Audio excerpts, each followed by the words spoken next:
اعوذ باللہ من الشیطان الرجیم بسم اللہ الرحمن الرحیم۔ السلام علیکم۔ حضرت ابو ہریرہ رضی اللہ تعالیٰ عنہ سے روایت ہے کہ نبی کریم صلی اللہ علیہ وآلہ وسلم نے فرمایا، جس نے مسلمانوں میں قضا کا منصب یعنی جج کا طلب کیا حتیٰ کہ اسے حاصل کر لیا، پھر اس کا عدل کرنا ظلم کرنے پر غالب رہا تو اس کے لیے جنت ہے، اور جس کا ظلم اس کے عدل پر غالب رہا تو اس کے لیے جہنم ہے۔ حضرت کعب بن مالک رضی اللہ تعالیٰ عنہ سے مروی ہے کہ رسول اللہ صلی اللہ علیہ وسلم کے زمانے میں آپ نے ابن ابی حدرد سے اپنے قرضے کا مطالبہ کیا۔ یہ مسجد میں تھے، ان کی آوازیں اونچی ہو گئیں جنہیں رسول اللہ صلی اللہ علیہ وآلہ وسلم نے اپنے حجرے میں سنا۔ بس رسول اللہ صلی اللہ علیہ وآلہ وسلم نے ان کی طرف نکلے اور اپنے حجرے کا پردہ اٹھایا اور کعب بن مالک کو آواز دیتے ہوئے کہا، اے کعب۔ اس نے کہا، میں حاضر ہوں اے اللہ کے رسول۔ آپ صلی اللہ علیہ وسلم نے اپنے ہاتھ سے اسے اشارہ فرمایا کہ اپنا آدھا قرضہ چھوڑ دو۔ کعب نے کہا، اے اللہ کے رسول صلی اللہ علیہ وآلہ وسلم، میں نے معاف کیا۔ نبی کریم صلی اللہ علیہ وآلہ وسلم نے دوسرے سے فرمایا، اٹھ اور اسے ادا کر دے۔ حضرت یحییٰ بن راشد نے بیان کیا کہ ہم حضرت عبداللہ بن عمر رضی اللہ تعالیٰ عنہ کے انتظار میں بیٹھے تھے حتیٰ کہ وہ تشریف لے آئے اور بیٹھے، پھر کہا، میں نے رسول اللہ صلی اللہ علیہ وآلہ وسلم سے سنا ہے، آپ فرماتے تھے، جس شخص کی سفارش اللہ کی کسی حدود کی تنفیذ میں آڑے آئی،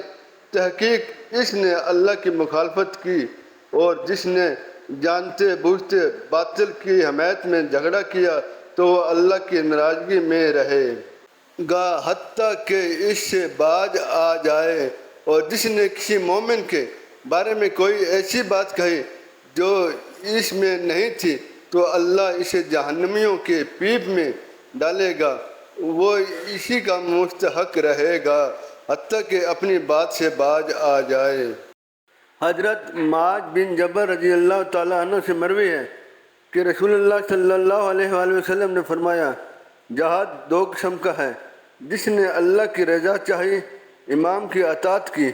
عمدہ مال خرچ کیا، اپنے شریک کار سے نرمی کا برتاؤ کیا اور فساد سے بچتا رہا، تو بلا صبح ایسے مجاہد کا سونا جاگنا بھی اجر و ثواب کا کام ہے۔ لیکن جس نے فخر، دکھلاوے اور شہرت کی نیت رکھی، امام کی نافرمانی کی اور زمین میں فساد کیا، تو بلا صبح ایسا آدمی ثواب تو کیا برابری کے ساتھ بھی نہیں پلٹا، گناہ سے بچ آنا بھی مشکل ہے۔ حسنہ بنت معاویہ شریمہ بیان کرتی ہیں کہ ہم سے ہمارے چچا اسلم بن سلیم رضی اللہ تعالیٰ عنہ نے بیان کیا، انہوں نے کہا، میں نے نبی کریم